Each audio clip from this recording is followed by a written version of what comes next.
이번 주의 토라 포션 제목이 바예셰브, 그리고 그가 거주했다, 그가 돌아와서 그곳에 살았다라고 하는, 뭐 이렇게 그 풀로 번역을 하면 그리고 그는 돌아와서 약속의 땅에 살았다라고 하는 그런 야곱의 그 돌아와서 거주하는 그 이야기가 이제 시작이 이제 그게 제목입니다. 그런데 바예셰브 이렇게 해놓고 보면 야곱이 돌아와서 사는데 요셉의 이야기가 시작이 되거든요. 17세의 소년 요셉이 이제 그의 삶 가운데 하나님의 이 언약적인 시간으로 떠나는 그런 이야기가 이제 펼쳐지게 됩니다. 근데 오늘 이 신약의 본문에서는 오늘 18절의 말씀이 예수 그리스도의 나심은 이러하니라 이렇게 되어 있죠.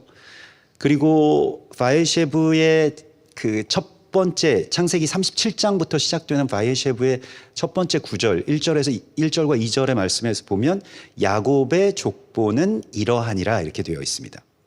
그래서 예수 그리스도의 나심은 이러하니라 라고 하는 말씀과 야곱의 족보는 이러하니라 라고 하는 것은 다 같은 의미를 갖고 있습니다. 이게 톨레돗이거든요.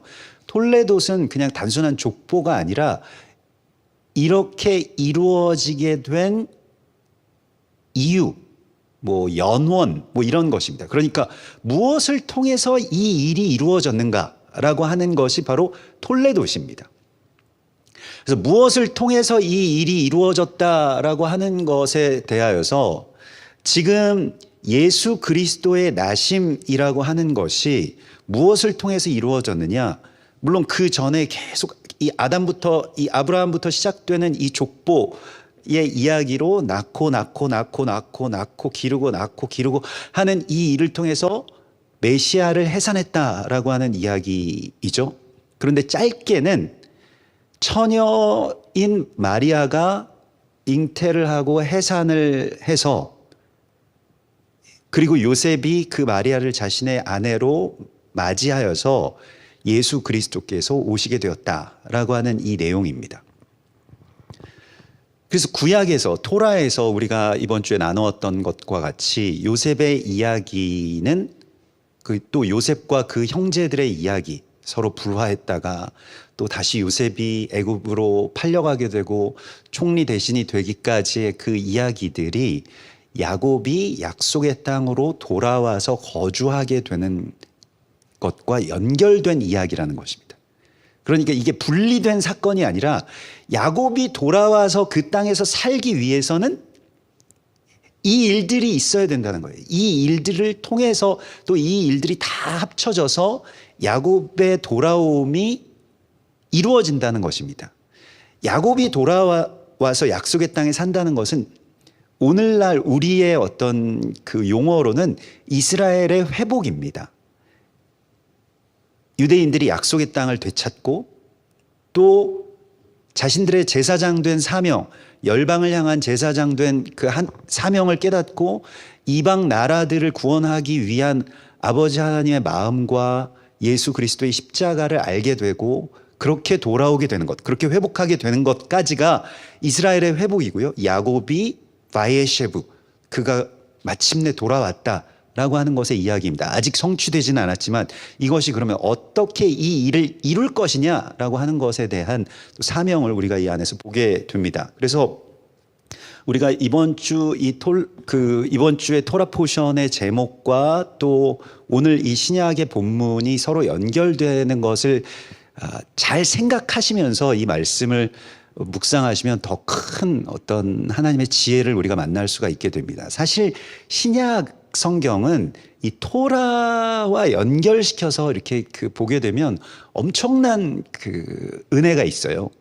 마찬가지로 구약 토라는 또 신약의 이 복음서와 또 서신서의 눈으로 보게 되면 그 자체가 복음이라고 하는 것을 우리가 알게 되죠. 그러니까 사실 성경의 말씀은 정말로 1.1획도 버릴 것이 없는 것입니다. 구약은 지나간 언약이기 때문에 다 폐기되고 별로 중요하지 않다라고 생각했던 그 마음에서 우리가 떠나서 그 모든 율법과 또 그 지나간 언약처럼 보이는 정말로 오래된 그 언약들이 다 예수 그리스도의 오심과 다시 오심에 대한, 그리고 원유면에 대한 이야기라고 하는 것을 우리가 이제 알게 되는 것이 이 은혜죠.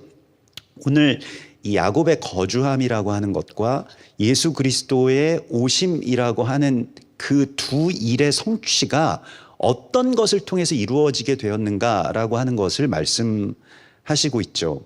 그래서 예수 그리스도의 오심은 이러하니라 이렇게 되어 있으면서 처녀가 잉태하여 아들을 낳게 되고요. 또 요셉이라고 하는 뭐 이 신약에서의 인물과 구약에서의 인물 둘이 뭐 다른 동명이인입니다마는 요셉이라고 하는 그 공교롭게도 같은 이름을 가진 신약과 구약의 이 두 인물들이 정말 어려운 일을 자신이 받아들이게 되는 것, 그것을 우리가 오늘 보게 되는데요. 자, 그 처녀가 잉태한다라고 하는 것은 처녀가 아이를 가졌다, 그래서 해산을 한다라고 하는 것이요. 그게 뭐 오늘날에도 그렇고 그 당시에는 특별히 그 뭐 이 외국 군대들이 많이 이렇게 그 침략을 하고 거기에서 뭐 아주 그런 이 폭력적으로 뭐 어떤 강간 같은 그런 일들을 많이 겪었기 때문에 이런 사생아들이 굉장히 많이 있었다고 합니다.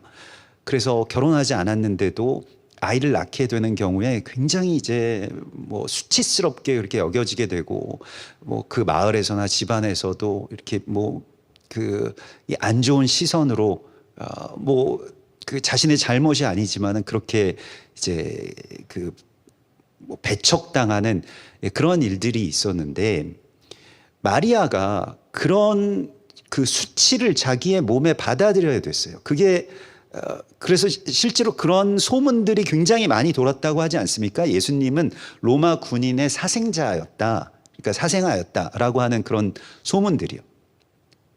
어떻게 처녀가 아이를 낳을 수 있느냐, 뭐 이런 것이죠. 근데 그 수치를 마리아와 요셉이 자신의 삶으로 메시아의 오심을 위해서 자신들의 삶에 감당하는 이야기가 바로 예수의 오심을 이루었다는 것입니다. 여러분, 이번 주에 있는 이 요셉의 이야기는 요셉이 그 고난의 시간들을 다 받아들이죠. 형들에게 팔려가고 또 감옥에 갇히고 억울한 누명을 쓰는 그런 모든 일들, 괜히 미움을 받고 이런 일들을 요셉이 받아들이죠. 또 한 가지의 사건이 어떤 사건이 있냐면 창세기 38장에 이 요셉이 팔려가고 난 이후에 유다가 그 요셉의 형인 유다가 그 요셉을 어떻게든 살려보려고 했는데 못 살리고 그냥 그 은 20에 팔았거든요. 가룟 유다처럼 똑같습니다. 그 이름이 그 같은 게 그냥 우연이 아닙니다. 그래서 그렇게 팔았는데, 그래서 아주 자포자기 심정이 됐어요. 자책감, 아주 자기 그런 그 이 동생을 지키지 못했다라고 하는 그런 자책감 가운데 굉장히 폐인처럼 살아갑니다.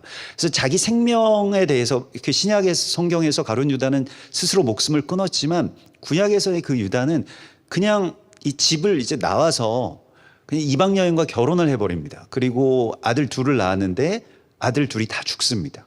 그런데 그 아들의 그 이방 며느리인 이 모압 여인 그 다말이 이 끊어진 유다의 어떤 그 언약적인 그 생명을 다시 받아냅니다. 어떻게 받아내냐면 자신이 창기로 변장을 해서, 그것도 남편의 상중에 창기로 변장을 해서 그 시아버지에게서 그 씨를 받아서 그래서 이 베레스와 세라를 낳는 그 이야기를 통해서, 그 이야기가 없었으면요, 그렇게 그 여인이 가장 수치스러운 일이 무엇입니까? 처녀가 아이를 낳는 것 못지않게, 그것보다 어쩌면 더 수치스러운 일이 창기가 된다는 것이겠습니다. 그리고 남편의 상중에 임신을 했다라고 하는 것이죠. 그래서 유다가 그 여자를 태워버리라고 하지 않습니까? 태워서 죽여라 다말을. 그런데 다말이 유다에게서 끈과 지팡이와 막대기를 도장을 받죠. 그래서 그걸 보여줬을 때 유다가 그는 나보다 의롭도다라고 하면서 이 이방 여인이 어떻게 이 이스라엘과 유다의 가문을 다시 되살렸는지에 대해서 의롭다라고 하는 이야기를 합니다. 좀 이해되기 어려운 그러한 뭐 오늘날의 어떤 윤리적인 관점에서는 이해되기 어려운 그런 사건들이지만 그 이방 여인 다말이 수치를 무릅쓰고 또 자신의 목숨을 걸고 예수의 오심을 준비하고 예수의 오심을 이루어냈다라고 하는 것. 다말이 없었으면 예수님도 없는 것입니다. 다말이 그 수치를 그냥 자기 명예를 지키면서 그렇게 그냥 그 미망인으로 살았다면요. 그런 마찬가지로 신약에서 예수의 오심이라고 하는 것은 마리아가 처녀로서 아이를 갖게 되고 이게 조금 있으면 이제 그러니까 약혼을 했기 때문에 조금 있으면 이제 결혼하게 될 그 약혼자도 있었던 마리아인데 성령에 의해서 임신을 한다라고 하는 것을 여러분 아무리 하나님이라고 해도 여러분들 그건 받아들이실 수 있겠습니까? 내 삶에 정말로 그런 일들이 일어난다라고 했을 때요. 그걸 받아들일 수 있겠습니까? 그게 실제로 일어난다라고 했을 때.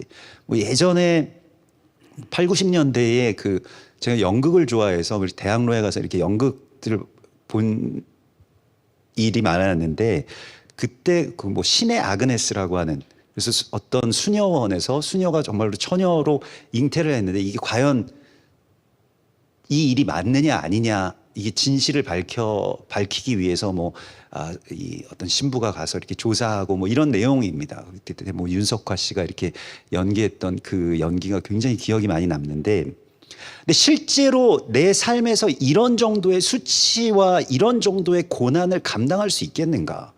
또 요셉도 자기 약혼자가 사람들이 다 지금 뭐라 그러겠어요.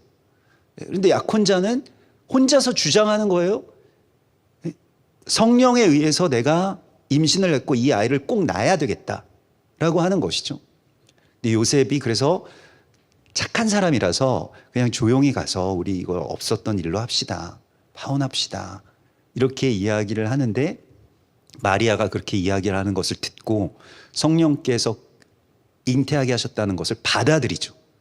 이걸 정말로 믿을 수 없는 이야기를 하나님 안에서 받아들인 것입니다. 마리아에 대해서는 하나님에 대해서 신뢰했기 때문에 이것을 받아들였고 이 일을 통해서 예수의 오심을 이루었다라고 하는 것입니다. 그래서 예수의 오심이라고 하는 것, 또 요셉의 이야기가 시작되고 야곱이 약속의 땅에 돌아와서 그곳에서 살게 되는 것이 다 서로 연결되어 있는 일이고 이 일은 자동적으로 하나님께서만 이루시는 일이 아니라 우리가 감당해야 될 어떤 일들이 있다는 것을 말합니다. 요셉의 고난이나 마리아나 다말의 어떤 수치, 그러한 모든 일들을 감당하면서 나아갈 때 예수의 오심과 이스라엘의 회복이 이루어지는 것입니다. 그래서 언제나 사람이 뭐 고난을 받아들이는 것 가운데 가장 어려운 것은 자기 어떤 자존심의 공격을 받는 일들이죠. 나의 어떤 자존심. 그런 것들을 막 공격할 때 이걸 정말 내가 내놓을 수 있겠는가라고 하는 것을 우리가 이 말씀 속에서 많이 그 도전을 받는데요. 그런데 왜 그러면 이제 우리가 질문할 수 있겠습니다. 임마누엘 되신 예수와의 오심이 왜 그 방법 가운데 하나가 그냥 오시면 안 되나? 그냥 하늘에서 그냥 뭐 우주선을 타고 오시든 구름을 타고 오시든 오시는 그냥 위에서 이렇게 쭉 내려오시면 더 멋있었을 거 아니에요. 막 조명도 좀 쏘고 뭐 이래가지고 쫙 오시면 참 좋았을 텐데 예수님의 오심이라고 하는 것에 대해서 하나님은 어떤 방법을 택하셨습니까? 처녀가 잉태하는 방법을 왜 굳이 택하셨을까? 이것은 여러분 질문 안 해보셨습니까? 항상 우리가 성경을 읽을 때 이런 질문들을 좀 갖는 게 중요한데 왜 하필이면 처녀가 잉태해야 되는가? 어차피 그러면 어떤 한 가정의 아들로 오시고 정말로 인간의 모습으로 오시려고 했다면 그냥 요셉도 그 유다 지파잖아요. 그러니까 요셉의 씨로 마리아에게서 그냥 나오면 안 되셨을까? 그렇다고 해서 예수 그리스도의 어떤 신성이 훼손되겠습니까? 그렇진 않았을 것 같아요. 그런데 왜 하필이면 굳이 처녀가 잉태해야만 됐을까? 왜 요셉의 친자여서는 안 되었을까? 뭐 이런 질문들을 우리가 계속 할 수 있습니다. 뭐 여기에 대해서 정해진 답은 없겠습니다만은 그냥 제가 이 말씀에 대해서 좀 조사하고 묵상한 내용들을 또 이번 주에 토라 포션과 연결된 어떤 그런 관점에서 이거 하나만 답이라고 하는 것은 아닙니다. 여러 답이 있을 수 있고 이것은 정말로 이 질문이라고 하는 것 자체가 굉장히 큰 창조를 이루어내는 것이기 때문에요. 그래서 왜 처녀였을까라고 할 때에 이 처녀가 잉태하여 아들을 낳으리라라고 하는 말씀이 이사야서 7장에 나오는 말씀이죠. 근데 이사야서 7장 14절의 말씀의 성취라고 지금 여기에 기록되어 있는데 보라 처녀가 잉태하여 아들을 낳으리니 그의 이름을 임마누엘이라 하리라 이렇게 말씀을 하시는데 거기서 처녀라고 번역된 말이 물론 처녀 맞습니다만은 알마라고 하는 말을 씁니다. 그 히브리어 단어로요. 근데 보통 구약에서 뭐 토라에서부터 뭐 계속 그 처녀에 대한 그런 처녀라고 번역된 일반적인 단어는 베툴라라고 하는 단어를 씁니다. 그건 그냥 정말로 결혼하지 않은 처녀를 말해요. 베툴림, 베툴라 이렇게 이야기를 하는 게 보통 일반적인 단어입니다. 알마라고 하는 말은 처녀라고 번역하기보다는 소녀라고 번역하는 게 맞습니다. 근데 이게 좀 그 뭐 미성년자 뭐 이런 게 좀 걸려서 그런지 소녀라고 번역을 안 하고 처녀라고 번역을 했더라고요. 처녀와 소녀는 되게 어감이 많이 다르죠. 그래서 대부분의 경우 그러니까 굉장히 어린 여자 아이 이런 뜻이에요. 알마라고 하는 게. 뭐 물론 처녀라고 번역을 할 수 있는 게 이게 베일에 감추어진 이런 뜻입니다. 그러니까 숨겨진 베일을 쓴 여자라는 뜻이기 때문에 아직 베일이 드러나지 않은 그러니까 뭐 결혼식에 이렇게 그 뭐 얼굴을 가리고 베일에 얼굴을 숨겨 놓았다가 베일을 드러내는 것이 이제 결혼식의 어떤 풍습이고 뭐 우리도 그런 풍습을 갖고 있었지만 이스라엘도 그랬죠. 그래서 아직 베일 가운데 베일 속에 감춰져 있는 여자라고 하는 뜻을 갖고 있기 때문에 알마라고 하는 것이요. 그래서 그런 처녀로 번역을 하기도 하는데 대부분의 경우는 베툴라를 썼다라고 하는 것입니다. 그래서 이게 창세기에 보면 그 아브라함이 그 늙은 종을 보내서 자기 아들 이삭의 아내를 찾으려고 할 때 우물가에서 그 늙은 종이 기도를 하는데 어린 소녀가 나와서 물을 떠주는 그런 장면이 나옵니다. 그때 이제 알마라고 하는 단어를 썼고요. 또 출애굽기에 보면 출애굽기 2장에서 그 모세를 갈대상자에 띄워 보냈던 그 누이가 막 달려가서 그 공주가 이제 이 아이를 건져 올려서 이 아이 그러면 울고 있는데 이거 이 젖을 어디다가 어떻게 구할까라고 할 때에 어떤 소녀가 나와서 내가 잘 아는 이 사람이 이제 젖을 줄 수 있습니다라고 해서 그 아기의 엄마를 불러오는 장면이 나오는데 그 소녀가 가서 아기의 어머니를 불러오니라고 하는 미리암을 이제 소녀라고 표현을 하고 있습니다. 이게 바로 알마고요. 그 원래의 이 어원이 엘렘에서 나온 것이네. 알마라고 하는 이 처녀라고 번역된 것은 이 엘렘이라고 하는 어원을 따라 올라가면 풋내기라는 뜻을 갖고 있습니다. 그러니까 어린애, 풋내기 뭐 이런 뜻을 갖고 있습니다. 그러니까 아직 그 일을 이루기에는 한참 모자라고 준비가 안 됐고 때도 되지 않은 그러한 사람을 말합니다. 그런 상태를 말하는 거예요. 자, 처녀라고 하기보다 이제 소녀라고 우리가 생각해 봅시다. 혹은 뭐 청년이라고도 이렇게 번역을 하기도 합니다. 그러니까 그 어원인 엘렘은요. 알마는 이제 처녀고, 그러니까 소녀고, 엘렘은 그냥 뭐 소년이라고 해도 되겠습니다. 그런 어떤 아직 어떤 걸 맡기기에는 좀 부족한 상태, 아직 준비든 뭐든 때든 아직 안 된 그 상태의 그 사람에게서 메시아가 해산되셨다는 거예요. 이게 왜 우리에게 중요하냐면 예레미야 1장에서도 보면 예레미야 선지자가 자신을 어떻게 표현합니까? 1장 6절에서 하나님이 자기를 불렀을 때 나는 아이라 슬프도소이다. 주 여호와여 보소서 나는 아이라 완전 애여서 말할 줄 모릅니다. 여호와께서 내게 이르시되 너는 아이라 말하지 말고 내가 너를 누구에게로 보내든지 너는 가며 내가 네게 무엇을 명령하든지 너는 말할지니라. 이렇게 말씀을 하시죠. 너는 아이라고 하지 말아라. 내가 너와 함께하고 내가 네 안에 들어가는 것이 중요한 것이다. 이렇게 말씀을 하시고 있는 것이죠. 처녀가 아이를 낳는 것도 같은 원리입니다. 요한복음 2장에서 예수님께서도 당신 자신에 대해서 이렇게 말씀하신 적이 있습니다. 예수님께서 말씀하신 것은 무엇입니까? 가나 혼인잔치에서 저들에게 포도주가 없나이다 라고 하는 그 어머니의 청에 예수께서 이르시되 여자여 나와 무슨 상관이 있나이까? 내 때가 아직 이르지 아니하였나이다. 예수님도 어떤 때를 기다리고 계셨는데 예수님이 뭐 알아서 하시겠지 이것이 아니라 때가 아직 되지 않았는데 그에게 가서 무슨 말씀을 하시든지 순종하라. 마리아가 이 때를 그냥 열어버리죠. 이게 굉장히 중요해요. 마리아는 처녀 때에 이미 임마누엘 되신 예수아를 해산해 본 경험이 있기 때문에 이걸 할 수 있었던 겁니다. 여러분들 스스로도 마치 처녀가 아이를 낳는 것처럼 내가 어떻게 하나님의 일을 할 수 있어?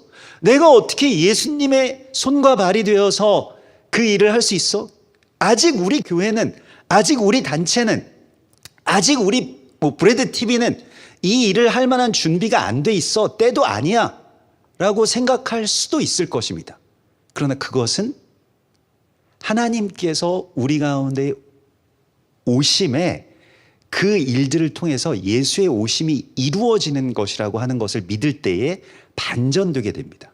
하나님은 한 번도 짐을 져보지 못한 그 나귀의 새끼를 통해서 예수 그리스도를 그 위에 태우시고 정말로 미숙하고 뒤뚱뒤뚱거리는 그 걸음으로 예루살렘에 입성하게 하셨습니다.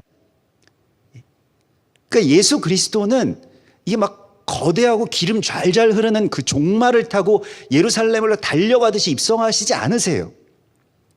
예수 그리스도는 뭐 아주 어떤 대단한 왕궁에서 축복받으면서 그렇게 태어나시지 않으신다는 것입니다. 정말로 연약하고 부족하고 아직 때도 되지 않은 것 같이 보이는 사람 또는 교회 또 그런 공동체를 통해서 우리 가운데 오신다는 것입니다. 우리 세상 가운데 나타나신다는 것입니다. 그래서 이것을 이루라는 거예요. 요셉은 17세의 소년으로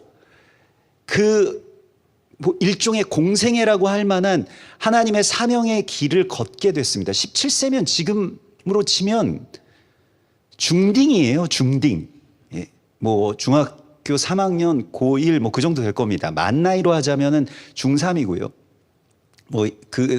만 나이도 뭐 폐지된다고 하는데 아무튼 만 나이가 폐지되는 게 아니라 빠른이 폐지되는 건가요? 뭐 아무튼 그 17세에 정말로 아직 20살도 되지 않고 뭐 아무것도 할 줄 모르는 요셉이 하나님의 이 부르심을 받고 이 고난의 길들을 묵묵히 걸어가면서 또 그 모든 시간들과 또 그 모든 억울한 일들을 자신의 삶에 그대로 받아들이면서 많은 사람들을 살리는 그러한 구원자가 되는 이야기가 이제 시작이 되었다는 것입니다.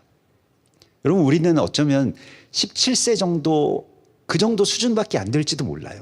영적으로는.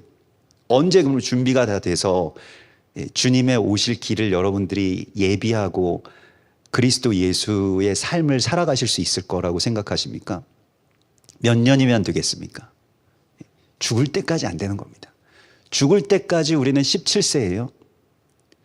뭐 일본에 뭐 그게 진짜 종교인지 어떤 종교인지 일본은 하여튼 사이비 종교가 많으니까 17세 교라는 게 있더라고요. 17세 교. 17세 교가 어떤 교냐면 나이를 물어보면 다 17세라고 대답한대요. 자기들. 항상 17세의 마음으로 살자. 17세가 좋아하는 뭐 음식을 먹고 뭐 영화도 보고 노래도 17세 풍으로. 거기에 뭐 교주가 한 60세 되셨더라고요. 근데 하여튼 성도분들이 다 늙어요. 그래서 보니까 이렇게 나이들을 보니까 근데 나는 17세야 이렇게 이야기를 한다는 거예요. 여러분들 몇 살이냐고 물어보면 17세입니다. 아직 준비는 안 됐지만 그러나 주님께서 임하시면 언제든지 할 수 있는 상태가 되는 것이. 그게 17세의 소년이 되는 이야기가 되는 것이고요. 교회나 개인이 아직 예수 그리스도를 해산하기에는 아주 정말 턱없이 준비가 부족하고 때도 안 되었다라고 생각할 수 있겠지만, 그러나 그걸 그냥 받아들이기만 하면, 주님이 오시기만 하면 그 일이 이루어지는 거예요. 우리 브래드 TV가 또 김 감독님이 이 이스라엘의 회복이라고 하는 것이나 또 13만 명의 어떤 뭐 구독자들을 태울 준비가 되어 있어서 시작을 하셨을까요? 그렇지 않습니다. 그냥 정말 낙이 새끼 같을 때 시작하셨을 거예요. 17세의 소년 같을 때 아마 시작했었을 겁니다. 이 일들이 시작되는 그 지점에서요. 근데 다만 그것을 내가 받아들일 수 있는가라고 하는 것을 하나님 묻고 계시는 거예요. 하나님이 오시면 되는 것이거든요. 내가 뭐 할 게 뭐가 있겠습니까? 뭘 알아야 되는 게 아니에요. 뭘 다 깨닫고 신학적으로 뭘 어떤가, 뭐는 어떤가, 사람들은 어떻게 생각할까, 이런 거 다 생각하는 게 아니라 사람들이 어떻게 생각하든 내가 내 상태나 수준이 어떻든 간에 주님이 오시면 예수 그리스도가 오시는 겁니다. 그러니까 이것을 우리가 받아들이고 믿음으로 이것을, 이사야서에서는 조금 더 적극적으로 너는 이것을 구하라 이렇게 말씀을 하십니다. 이게 이사야서 7장 14절의 말씀이 처녀가 잉태하여 아들을 낳으리라라고 하는 말씀인데요. 이 징조를 그 11절에서 보면 너희는 내 하나님 여호와께서 하시는 이 징조를 구하라. 그런 구하되 깊은 데에서든지 높은 데에서든지 구하라. 구할 수 없는 중에, 바랄 수 없는 중에 바라라는 거예요. 이게 나이나 경력이나 힘이나 자격이나 아직 한참 모자라더라도 구하는 자에게 하나님께서 주신다고 말씀을 하십니다. 그래서 이 일을 구하라고 말씀을 하세요. 나이가 많아도 마찬가지입니다. 로마서 4장 18절에서는 아브라함이 바랄 수 없는 중에 바라고 믿었으니 이것이 그의 의가 되었다라고 말씀하고 있죠. 나이가 많건 아니면 나이가 적건 다 마찬가지로 이것을 구하라고 말씀하십니다. 예수의 오심을 구하라 이렇게 말씀을 하시죠. 자, 그래서 처녀가 이제 임마누엘을 잉태하고 해산하게 됩니다. 여기서 이제 임마누엘 되신 하나님이라고 하는 것이요. 여러분 임마누엘의 뜻을 많이들 아실 겁니다. 뭐 이게 번역을 일부러 하지 않고 그냥 임마누엘이라고 한 이유는 이게 우리에게 있어서는 일종의 과제예요. 쉽게 번역할 수 있겠죠. 그런데 사실은 이렇게 그냥 한마디로 하나님이 우리와 함께 하신다라고 하는 한마디로 번역하기에는 이 말씀이 담고 있는, 이 이름이 담고 있는 뜻이 굉장히 많습니다. 이게 우리의 삶에서 열려야 되는 과제이기 때문에 뭐 번역자들이 일부러 이 말씀만 어려워서 번역을 안 한 게 아닙니다. 쉬워요. 우리 다 알고 있는 것 아닙니까? 하나님이 우리와 함께 하신다. 그게 예수 그리스도의 이름이다. 우리는 쉽게 받아들일 수 있는데 그 쉬운 말씀이지만 조금 더 깊이 있게 생각하면 임마누엘이라고 하는 것이요. 임과 마누와 엘의 합성어입니다.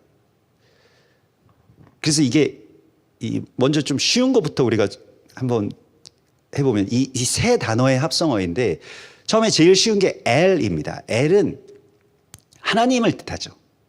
근데 그냥 하나님이 아니라 엘 하면 엘로힘, 곧 권능의 하나님을 뜻합니다. 하나님의 권능이라고 하는 것은 그 신약에서는 디나미스라는 표현이 나오는데요. 오직 성령이 너희에게 임하시면 어떻게 됩니까? 너희가 권능을 받고, 성령이 임하시는 것을 권능으로 임하시는 하나님으로 그렇게 표현을 하고 있습니다. 그래서 이게 하나님의 권능이라고 하는 것이 그냥 하나님이 어떤 뭐 힘있게 임하신다라고 하는 것이 아니라 성령이 임하신다라고 하는 것과 연결되어 있어요. 이 디나미스는 그냥 권능의 어떤 능력에 초점이 맞춰져 있다기보다는 성령님께 조금 더 초점이 맞춰져 있다고 보면 맞습니다. 그러니까 L이라고 하는 것이 바로 그렇고요. 그런데 여기서 이제 그 다음 단어가 이제 이게 L이 원래 마지막에 있지만 제일 앞에서 우리가 이제 이걸 알았습니다. 그리고 이제 임이 있죠. 시작할 때 마누엘인데 엘은 우리가 이제 권능의 하나님, 성령님. 그런데 이 임이라고 하는 것이 어떤 것이냐라고 할 때에 이제 이게 그냥 함께 하시는 하나님으로 주로 많이 번역을 하는데요. 그런데 이 함께 하신다라고 할 때에 우리가 좀 생각해야 될 문제가 있습니다. 하나님이 단순히 함께 하신다라고 하는 것을 그냥 뭐 with, 우리도 뭐 with 코로나 뭐 이런 이야기를 하는 것처럼 그냥 같이 간다, 그냥 같이 걸어간다 라는 정도가 아니라는 거예요. 여기서 임이라고 하는 단어는. 이게 왜냐하면 그 어원을 보면 이 임이라고 하는 이 한 글자가 아맘에서 온 것인데, 아맘은 결합하다라는 뜻인데요. 그냥 단순한 결합이 아니라 그 사람 안에, 그것 안에 숨겨지는 결합을 말합니다. 그러니까 처녀가 잉태하는 것과 꼭 같아요. 겉에는 보기에는 잘 모르겠어요. 근데 좀 지나면 이제 배가 불러오는데 그냥 사생아가 아니라 그리스도 예수와께서 감춰져 있다는 겁니다. 이게 임입니다. 아맘이고요. 그러니까 하나님이 우리와 함께 하신다라고 하는 것은 그냥 우리 옆에서 이렇게 따라다니시면서 내가 때때로 뭐 배고프거나 뭐 어렵거나 그럴 때 오셔서 이렇게 도와주시는 그 도움이 뭐 요슬램프의 지니 같은 그런 동행이 아닙니다. 언제든지 부르기만 하면 오시는 그런 하나님으로 우리와 동행하신다는 그 위드 하나님이 아니라 우리 안에 거하시는 하나님. 이 뭐 영어로는, 저도 영어를 뭐 잘 하지 못하지만 dwell의 하나님인 것입니다. dwell. 하나님이 우리 안에 거하신다는 거예요. 우리 안에 또 숨겨져 계신다는 거예요. 사람들은 뭐 비웃겠죠. 네 안에 무슨 하나님이 있냐? 하나님이 저기 계시지. 근데 우리 안에 하나님께서 거하시기로 작정하신 것이 임마누엘의 하나님의 비밀입니다. 하나님은 우리 안에 계시는 하나님이신 거예요. 그래서 이게 결합하는 것이고 연합하는 것이고 내 안에서 하나님이 사시기로 결단하셨다는 것입니다. 고린도전서 3장 16절에 너희는 너희가 하나님의 성전인 것과 하나님의 성령께서 너희 안에 거하시는 것을 알지 못하느냐. 이번 주 토라 포션의 제목이 무엇입니까? 그리고 그가 거했다, 거주했다. 그리고 성령께서 우리 안에 거주하시는 것. 그게 임마누엘의 바로 임이 되는 것입니다. 이게요, 우리 안에 그 존재하시는 하나님으로 나타나신다라고 하는 것이 임마누엘 하나님의 그 이야기이고요. 이거 뭐 그 우리가 그 출애굽기 3장에서도 여호와 하나님에 대해서 예전에도 그 어흐예 아셰르 어흐예라고 하는 것에서 여호와 하나님의 이름이 나왔다라고 하는 것인데, 이게 그 사실은 이게 이 어흐예라고 하는 것이 이제 존재하신다. 그런데 아셰르라고 하는 것은 무엇을 통해서 존재하신다는 뜻이거든요. 이 어흐예라고 하는 게 존재하신다라고 하는 그런 뜻인데, 무엇을 통해서 존재하십니까? 어흐예를 통해서 존재하신다. 존재하시는 것을 통해서 존재하신다. 뭐 무슨 말이야 이게? 존재하시는 것을 통해서 존재하신다는 것. 그래서 번역할 때 나는 스스로 있는 자 아니라 이렇게 되어 있는데, 이거 어려운 형이사각적인 뭐 어떤 존재론적인 이야기가 아닙니다. 하나님께서 어떻게 존재하시기로 결단하셨냐라고 하는 것의 문제예요. 그 무엇입니까? 우리 안에 거하심으로 존재하시기로 결단하신 하나님을 임마누엘의 하나님, 여호와 하나님으로 우리 가운데 보여주시고 있는 것입니다. 그래서 마리아 안에서나 요셉 안에서나, 대충 마리아도 그 당시에 예수님 당시에 유대인들의 결혼 정령기가 한 16, 17살 그 정도 됐다고 해요. 적어도 18살 전에는 결혼해야 된다. 거의 이게 이 암묵적인 관습이었다라고 합니다. 지금은 뭐 그런 관습들이 깨졌지만, 저도 뭐 예전에 그 결혼할 때 30살 넘으면 좀 뭐 노총각 노처녀 뭐 이런 이야기 들었어요. 요즘에는 한참 젊은 때여가지고 결혼 안 하시는 분들도 많지만요. 근데 지금 이게 하나님께서 우리 안에 거하신다라고 하는 거, 대충 정말 중학생 정도 나이밖에는 안 될 마리아나 요셉 안으로 들어오셔서 사시는 이야기입니다. 요셉의 이야기는 예수 그리스도의 이야기와 거의 그대로 일치하고 있어요. 오실 메시아에 대한 어떤 예표적인 인물이 요셉이 겪어야 되는 그런 삶에서의 모든 사건들이 사실 훗날 예수 그리스도께서 겪어내실 사건과 일치되고 있다는 것입니다. 이게 우연의 일들이 아니고요. 또 괜히 그렇게 하신 것이 아니라 우리의 삶에서도 그런 일들이 일어난다는 것이죠. 그래서 이제는 내가 사는 것이 아니요 내 안에 그리스도 예수께서 사시는 것이라. 이 갈라디아서 2장의 말씀이 우리 안에서 이미 성취되었다고 말씀하십니다. 하나님은 우리 안에 지금 숨겨져 계세요. 사람들도 또 나 자신조차도 받아들이기가 참 어렵기 때문에 이거 좀 아니었으면 좋겠다. 하나님 저기 하늘나라에 좀 계시면 안 될까? 이렇게 생각하는데 하나님은 그런 옥황상제로서 저 위에 계시기를 거부하셨습니다. 우리 안에 이 땅에 오시고 그리고 이 땅에서 떠나시면서 보혜사 성령, 권능의 하나님을 애를 주셨죠. 그 권능의 하나님이 우리 안에 감춰져 있는 거예요. 지금 우리 안에 있다는 것입니다. 내 안에, 내 뱃속에 계시다는 거예요. 배에. 뭐 내 마음 뭐 이렇게 만지지 마시고 배에 계세요. 하나님은. 예, 그건 뭐 나중에 우리가 좀 더 나누겠습니다만 너의 배에서 생수의 강이 흘러넘치리라. 이 가혼이라고 하는 것이 성경에서 제일 중요한 단어 가운데 하나입니다. 근데 아무튼 그런데 우리 안에 계시는 그 하나님이 이제 마지막으로 하나 빼먹은 거 있죠? 마누를 빼먹었죠. 임이랑 엘은 우리가 알았는데 이제 마누가 이제 중요한데 이거 좀 어렵습니다. 근데 마누는 하나님이 나와 함께 하신다가 아니라 우리와 함께 하신다는 것입니다. 마누는 함께라는 뜻인데 우리라는 말입니다. 그래서 마누라고 하는 말이 공교롭게도 우리도 그 부인을 마누라라고 부르는 경우가 많이 있죠. 그 괜히 하는 게 아니에요. 함께 하시는 하나님이라는 뜻입니다. 우리라는 뜻이에요. 예. 히브리어랑 한국말이 참 많이 통하는데 이게 요셉 개인 그 개별적인 한 사람에게 하나님께서 임하시는 게 아니라 우리라고 하는 요셉과 그의 형제들이라고 하는 우리 안에 하나님이 오시는 이야기입니다. 마리아라고 하는 한 개인 안에 오시는 것이 아니라 마리아와 요셉이 함께 그 언약을 받아들였을 때 예수의 오심을 이룰 수 있게 되는 것입니다. 그러니까 우리의 하나님 이걸 우리가 알아야 요셉이 그냥 자기 혼자만 잘났고 자기 형제들은 어떻게 되든지 상관없고 이게 아니에요. 그 형제들도 요셉 하나 아들 12인데 하나 죽어도 상관없다. 이게 아니라는 것입니다. 요셉이 어려워지면 내 삶도 어려워지는 것이고 요셉을 되찾아야 하나님의 나라와 내 자신이 하나님 안에서 회복된다라고 하는 것을 알게 되는 것이 중요합니다. 우리라고 하는 것은요. 창조의 역사에서 창세기 1장 26절에 사람을 창조하실 때 하나님이 이르시되 우리의 형상을 따라 우리의 모양대로 우리가 사람을 만들고 그들로 바다의 물고기와 하늘의 새와 가축과 온 땅에 기는 모든 것들을 다스리게 하자. 여기서 우리라고 하는 그래서 벳잘마누라고 합니다. 이게 다 우리예요. 우리.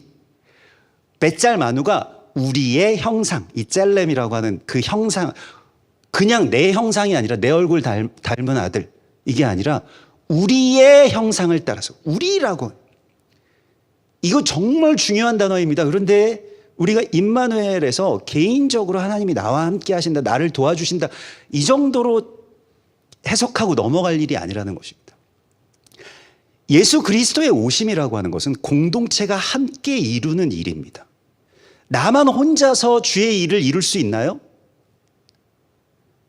마누라와 내가 함께 우리가 함께 형제들과 함께 이스라엘과 함께 예수 그리스도의 오심을 이루는 것입니다. 이 함께를 알아야 원유맨을 알게 되는 것이고요. 예수님 하나님께서 그래서 삼위일체의 하나님으로 그 우리의 형상대로 창조하자라고 하셨을 때 그게 삼위일체의 근거가 되지 않습니까? 삼위일체가 그 최근에 그 현대 뭐 신학계에서 그 굉장히 이제 그 중요하게 생각된 그 계기는 칼바르트라고 하는 굉장히 그 위대한 신학자의 교회 교의학에서부터 이제 그 이야기가 다시 조명되기 시작했는데, 교회 교의학이 그 13권짜리 굉장히 방대한 책입니다. 엄청나게 두꺼운 책이 13권이나 있어요. 전집을 사자면 지금 뭐 한 35만 원, 36만 원 이 정도 되는 것 같더라고요. 그런데 엄청 비싼 책이고 엄청 긴 책이라서 저도 제목만 읽어봤습니다. 목차만 읽어봤는데 그 안에 삼위일체에 대한 말씀 가운데 정말 중요한 말씀이 나오는데 무엇이냐면, 삼위일체는 우리가 하나님에 대해서 그 알기로 하는 어떤 인간의 해석이 아니라 우리에게 당신을 나타내시는 하나님의 해석이라고 되어 있습니다. 하나님이 당신 자신을 그렇게 해석하셨다는 거예요. 우리의 하나님, 삼위의 하나님, 셋이 하나가 되는데 그냥 셋이 하나 되는 어떤 신비롭게 하나 되는 게 아니라 그냥 내가 하나님과 동등한데 예수 그리스도께서 동등됨을 취할 것으로 여기지 않으시고 그 아래로 내려가셔서 복종하는 거예요. 죽기까지 복종하시는 거예요. 성령님께서는 엄청난 권능을 갖고 계신데 그 권능을 가지고 자기 마음대로 활용하시는 게 아니라 예수께서 기도하실 때마다 거기에 대하여서 응답하시는 하나님으로, 그렇게 서로가 서로를 위해서 어떻게든 하나가 되려고 하고 희생하려고 하고 낮아지려고 하는 그 만우, 우리의 하나님으로 하나님께서 당신을 우리에게 계시하셨고 그 형상대로 우리를 만드셨다는 겁니다. 그래서 사람은 그냥 인이 아니라 인간이잖아요. 사람과 사람이 바로 인간이라는 것입니다. 그 공동체가요. 그래서 오늘 그 주님께서는 이 우리의 회복, 또 그 여기서 우리가 좀 지금 시간이 없어서 이 바에셰브의 그 슈브에 대해서 좀 나누어야 되는데, 사실 그 슈브가 회개거든요. 돌아와서 앉았다라고 하는 뜻인데, 그 슈브 회개는 지금 요셉이 어떤 죄를 회개하는 것이 아니라 이 여정을 통해서 요셉의 회개가 이루어지는데, 그것은 무엇이냐면 요셉이 얼마나 존귀한 자인지를 그가 알게 됩니다. 그리고 형들도 얼마나 존귀한 자들인지를 알게 됩니다. 아까 전에 어떤 분이 댓글로 회개합니다, 나는 악독합니다 이렇게 말씀을 하셨는데, 그 마음이 많이 아프신 뭐 여러 가지 일들이 있겠지만, 회개라고 하는 것은 자신에 대해서 이 말을 거두어 드릴 때 참된 회개가 일어납니다. 어떤 것이냐면, 내가 죄인입니다, 악독합니다 해서 더 나가야 돼요. 나는 존귀합니다. 나는 죄인이지만 그러나 하나님께서 그리스도 예수의 피값으로 나를 사시고 내 안에 거하십니다. 그래서 나는 존귀한 자입니다. 그래서 자신의 존귀함을 회복하는 것이 회개입니다. 그렇게 거기까지 가는 회개를 하나님께서 이루시라고 말씀을 하시고 있습니다. 그래서 오늘 우리가 이 말씀 속에서 하나님의 오심, 그리고 임마누엘 되신 그리스도 예수의 이야기들이 여러분들의 삶을 통해서, 또 우리를 통해서, 또 브레드 TV와 또 브레드 TV의 이 시청자들 그 공동체를 통해서 그리스도 예수의 임마누엘 되시는 하나님의 역사가 이루어지기를 간절히 소망합니다. 우리 같이 기도하겠습니다. 하나님 감사합니다. 우리 안에 오셔서 우리 안에 거하시고 우리 안에 감추어지신 주님을 우리가 받아들이고 이제 또 갈망하며 또 이 땅 가운데 해산하는 그러한 주의 공동체, 그러한 주의 가정, 그러한 주의 교회, 그러한 주의 나라가 되게 하여 주시옵소서. 거룩하신 예수와 메시아의 이름으로 감사하며 기도드리옵나이다. 아멘.